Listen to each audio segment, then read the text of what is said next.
रेषीय रेषीय दोन चलाचे रेषीय समीकरण. आता दोन चलाचे रेषीय समीकरण आपण काय करूया. आता उदाहरण हे आपलं 5x याला काय म्हणतो आपण. याला काय म्हणतो पद. याला म्हणायचं पद आणि याला म्हणायचं चल. याला म्हणायचं चल आणि याला म्हणायचं सहगुणक. सहगुणक. मग आता काय करायचं. चल काय असते. x असते, y असते, e असते, b असते, m असते, n असते, काही असते चल. हा आता उदाहरण काय करू आपण. आता एक कसं 3a प्लस 5b बरोबर 26 a प्लस 5b बरोबर 12 हे आपला पहिला प्रश्न बरोबर आहे. आता काय करायचं त्याला कसं मांडणी करायची. 3a प्लस 5b बरोबर 26 आपलं समीकरण काय झालं. एक तयार झालं. त्याला उत्तराच्या खाली द्यायचं. a प्लस 5b बरोबर 22 आपलं समीकरण काय तयार झालं. 2 बरोबर आहे. मग आता काय करायचं. सहगुणक आपला सारखा आहे का बघायचं. 5b सारखा आहे बरोबर आहे. समोर 3a खाली a नाही म्हणजे 1 आहे. मग काय करायचं. ज्यावेळेस काय करायचं. ज्यावेळेस आता तुम्हाला प्लस आणि वजाबाकी कधी करायचं हे लक्षात आलं. ज्यावेळेस तुमचं प्लस प्लस प्लस प्लस असेल तेव्हा वजाबाकी होती.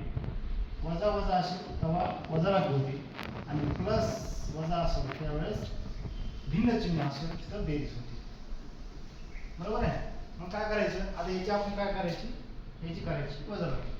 समीकरण 1 मधून समीकरण 2 वजा करू. मग काय करायचं. समीकरण लिहायचं असेल. समीकरण 1 मधून समीकरण 2 वजा. मग काय करायचं. 3a प्लस 5b बरोबर 26 आणि a अधिक 5b बरोबर 22 काय करायचं. वजा करायचं.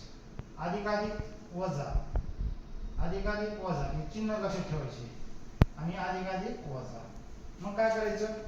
3a मधून a गेला म्हणजे याचा 1 असतो. 3a मधून 1 गेला म्हणजे 2a. 5b टाकले बरोबर चिन्ह बरोबर आणि 26 मधून 22 गेले किती राहिले 4. मग 2a बरोबर 4. मग a असं घ्यायचं बरोबर 4 बरोबर 2 म्हणजे b1 b2 4 म्हणजे a बरोबर 2 म्हणजे याची किंमत काय निघाली 2 निघाली.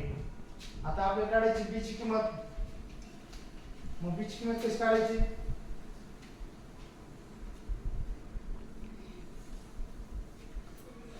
ओके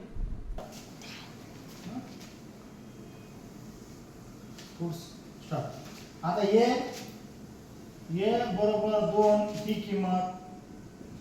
किंमत समीकरण 2 मध्ये ठेवू. करायचं. a बरोबर 2 ही किंमत समीकरण 2 मध्ये ठेवू. मग काय करायचं. ही समीकरण 2 घ्यायचं असं म्हणायचं. a प्लस 5b बरोबर 22 बरोबर आहे. मग आता एक काय घेतलं आपण. हे इथला काय 2 आहे. हे 5b हे बरोबर 22 बरोबर. मग आपल्या b ची संख्या काढायची. मग b काय करायचं 5b असं घेतलं हे 22. इकडं अधिक आहे इकडं वजा मध्ये गेलं. मग काय करायचं b बरोबर त्याला घेतला. मग 22 मध्ये 2 गेले किती राहिले 20. 20 मग हे 5 आहे ना इकडे भाग करा म्हणजे किती 5 1 5 5 20 म्हणजे b बरोबर काय केलं 4 म्हणजे b ची संख्या काय निघाली 4.